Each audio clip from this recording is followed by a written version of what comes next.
For over 3 years, Roman Reigns held an iron grip on WWE as the undisputed Universal Champion. His reign was historic, cementing him as one of the most dominant figures in modern wrestling. However, as time went on, the aura of invincibility he carried began to wear thin. The moment Cody Rhodes defeated him at WrestleMania 40, there was a shift in energy, a collective exhale from the WWE Universe. Now, weeks removed from that fateful night, the question is not how WWE will recover without Reigns at the top, but rather why no one seems to be missing him at all. Reigns' dominance was a spectacle in the beginning. His return in 2020 as the Tribal Chief was a masterstroke, breathing new life into a character that had struggled to connect with fans as a babyface. The Bloodline storyline added layers of intrigue, making Smackdown must-see television. But as time went on, what was once compelling turned into a repetitive cycle. His title defenses became predictable, marred by constant interference from the Usos,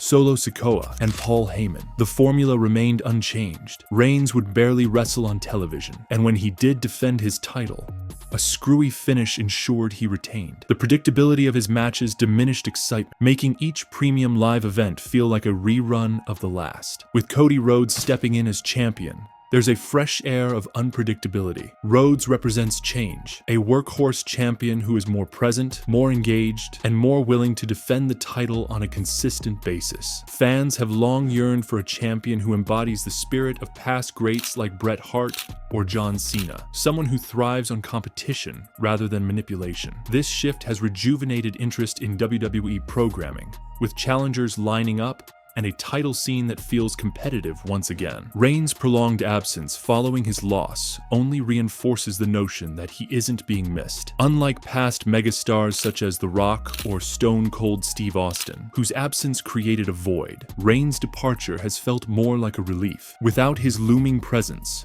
WWE has embraced a more balanced approach to storytelling. Stars who were once overshadowed are now flourishing. Sami Zayn, who played a pivotal role in the Bloodline saga, has found a renewed purpose. LA Knight, a fan favorite, is thriving without being relegated to an undercard feud. Even the Usos, freed from their endless Bloodline drama, have been able to redefine their own paths. Another factor contributing to the lack of nostalgia for Reigns is the sheer saturation of his presence before his loss. WWE revolved around him for years, often at the expense of others. Every major storyline had to involve him in some capacity, and no one could truly rise without crossing paths with the Tribal Chief. This created an environment where his dominance felt less earned and more forced. In contrast, the post-Reigns WWE landscape feels more organic. Multiple superstars are getting opportunities, and fresh feuds are emerging without the constant need to circle back to a singular figure. The creative stagnation of the Bloodline angle also played a part in why Reigns' absence hasn't been mourned. At its peak, the storyline was a masterclass in long-term storytelling. The family tensions, betrayals, and power struggles were compelling, but WWE stretched it beyond its natural conclusion,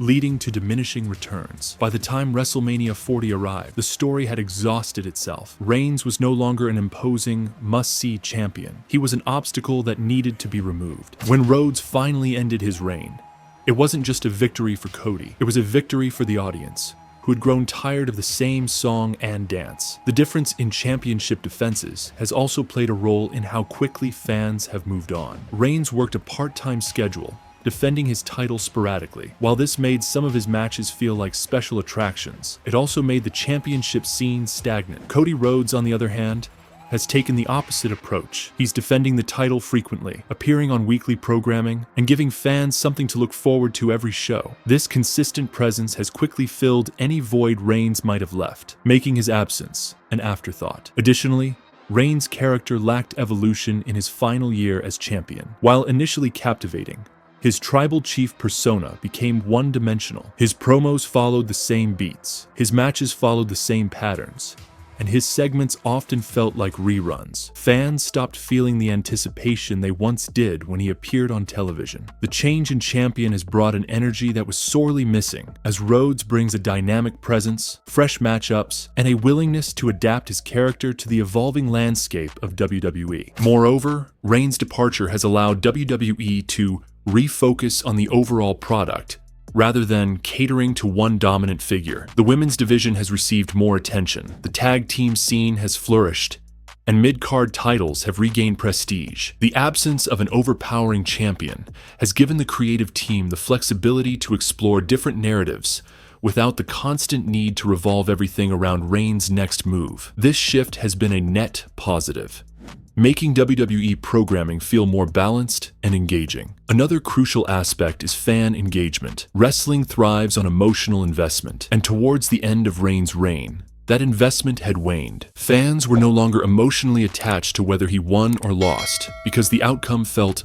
predetermined. The end of his reign has brought back the sense of excitement and uncertainty. With Cody Rhodes as champion, fans feel like their voices matter again. There's a renewed energy at live events, with audiences rallying behind challengers, knowing they actually stand a chance. This unpredictability was sorely lacking during Reigns' time at the top. Furthermore, the absence of Roman Reigns has opened up opportunities for long overdue character development across the roster. Seth Rollins, for instance, has been able to fully embrace his role as a top-tier babyface without being overshadowed. Drew McIntyre, once lost in the shuffle, has regained momentum with compelling storylines that don't have to be tied to the Bloodline saga. Even younger talents like Braun Breaker and Carmelo Hayes are getting a spotlight that would have been nearly impossible to achieve with Reigns monopolizing the main event scene. The change in atmosphere backstage has also been noticeable. Reports suggest a more collaborative environment, where superstars feel they have more creative input. Without the looming presence of Reigns dictating the direction of the show, wrestlers have more freedom to shape their characters and feuds. This has resulted in a fresher product, where storylines feel more fluid, rather than dictated by the necessity of keeping one man at the top. Financially,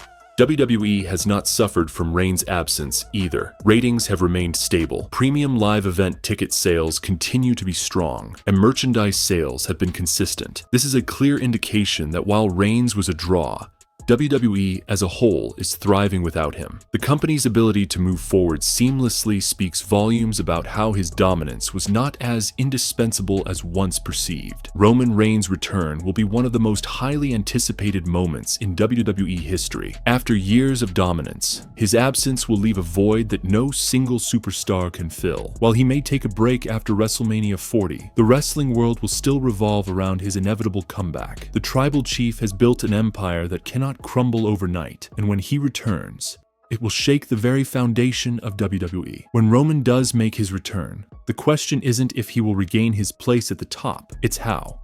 His comeback must be as impactful as his initial rise to dominance. He will not simply walk back into WWE as if nothing has changed. His return needs to be seismic, sending shockwaves through the locker room and the fan base alike. The bloodline will likely be in a very different place by then, potentially fractured or even led by a new figure. But when Roman reappears, he will do so with a purpose, reclaiming what is rightfully his. The road to WrestleMania 41 will be filled with twists and turns. Roman's return will not be a simple story of redemption, but one of revenge, power, and legacy. He will not just come back to win a championship, he will come back to reshape WWE once again in his image. His return may be hinted at through vignettes, cryptic messages, or even Paul Heyman's uneasy demeanor on television. The seeds for his comeback will be planted long before he steps foot inside an arena again.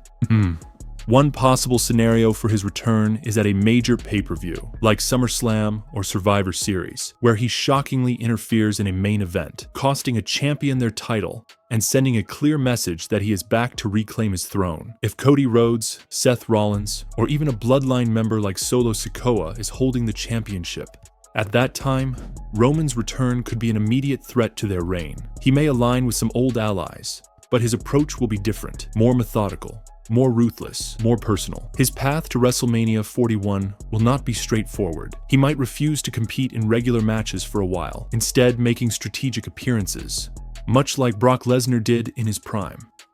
He will build anticipation, making every appearance feel like a major event. He will use his influence and mind games to manipulate the system, ensuring that when he finally does step into the ring, it will be on his terms. One of the biggest questions surrounding his return is whether he will still be the Tribal Chief, or if he will reinvent himself. Roman has always evolved, from the Shield's powerhouse to the big dog, and then to the head of the table. His next phase might be even more dangerous. If he returns with a new persona, perhaps a more unhinged, desperate version of himself, his threat level will be even higher. He may become more vicious, feeling betrayed by the bloodline for moving on without him. Or he may decide to tear it all down himself, dismantling the family he built just to prove that without him, they are nothing. By the time WrestleMania 41 arrives, Roman's place in the main event scene will be solidified. WWE will not allow one of its biggest attractions to be left out of the grandest stage of them all. The only question is, who will stand across from him? Cody Rhodes, still carrying the championship he won in Roman's absence? Seth Rollins, his old brother turned rival? Or could it be a completely unexpected opponent? Someone like Gunther, who has risen to dominance? Or even Solo Sikoa, who by then may have become his own version of a tribal chief? Ultimately, the biggest reason why no one is missing Roman Reigns is that his time had simply run its course. Wrestling is built on cycles, and even the greatest champions must eventually step aside to allow new stars to rise. Reigns' 3-year reign will be remembered, but it was not something that needed to last any longer. Fans were ready for a change, and WWE delivered that change at the right moment. With Cody Rhodes now at the helm, the company has embraced a new era, one where the title is active, the matches are exciting, and the possibilities feel endless. In that kind of environment, there simply isn't room for nostalgia for a champion whose time had long since passed.